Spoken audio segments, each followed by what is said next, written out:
Oke, bismillahirrahmanirrahim. Assalamualaikum warahmatullahi wabarakatuh.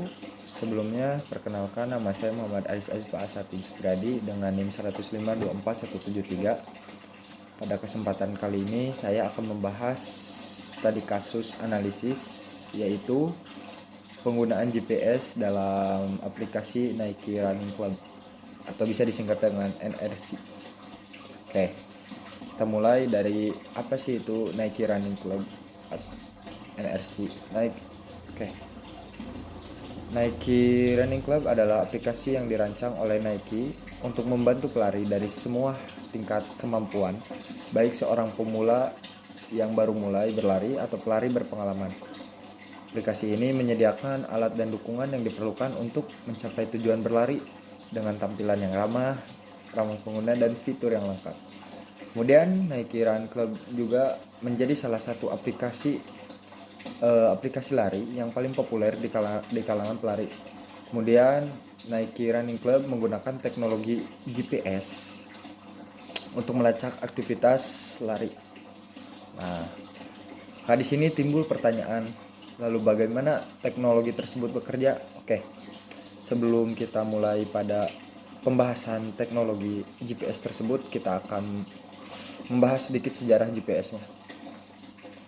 Oke, sejarahnya tepat nih, pada 9 tahun yang lalu, seorang ilmuwan ternama tutup usia dan meninggalkan teknologi canggih buatannya untuk kita semua. Walaupun namanya tidak terlalu familiar, namun karya Roger Lee Easton masih digunakan dalam kehidupan sehari-hari, digunakan dalam kehidupan sehari-hari oleh orang banyak.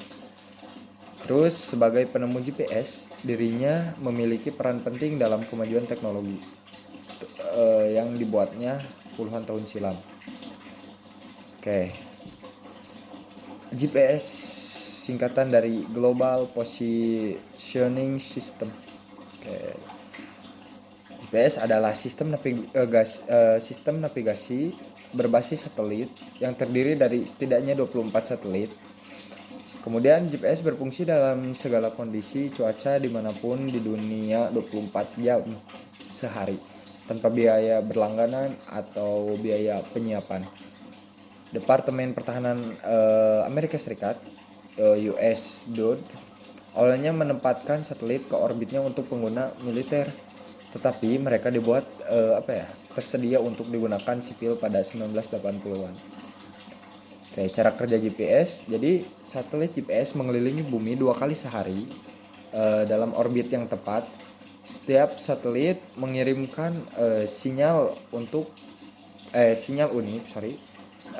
dan parameter orbital yang memungkinkan perangkat GPS untuk memecahkan kode dan menghitung lokasi tepat dari satelit. Penerima GPS menggunakan informasi dan trilaterasi untuk menghitung lokasi pasti pengguna. Pada dasarnya, penerima GPS mengukur jarak ke masing-masing satelit dengan jumlah waktu yang diperlukan untuk menerima sinyal yang dikirim. Kemudian dengan pengukuran jarak dari beberapa satelit lagi, penerima dapat menentukan posisi pengguna dan menampilkan secara elektronik untuk mengukur rute lari, memetakan lapang golf, menemukan jalan pulang atau petualangan di mana saja begitu. Untuk menghitung posisi 2G, garis lintang dan garis bujur dan gerakan lintasan, penerima GPS harus dikunci pada sinyal minimal 3 satelit dengan 4 buah atau lebih satelit dalam pandangan penerima dan menentukan posisi 3D, garis lintang, garis bujur, dan ketinggian. Umumnya, penerima GPS akan melacak 8 atau lebih satelit, tapi itu tergantung pada waktu di mana seorang berada di bumi. Oke.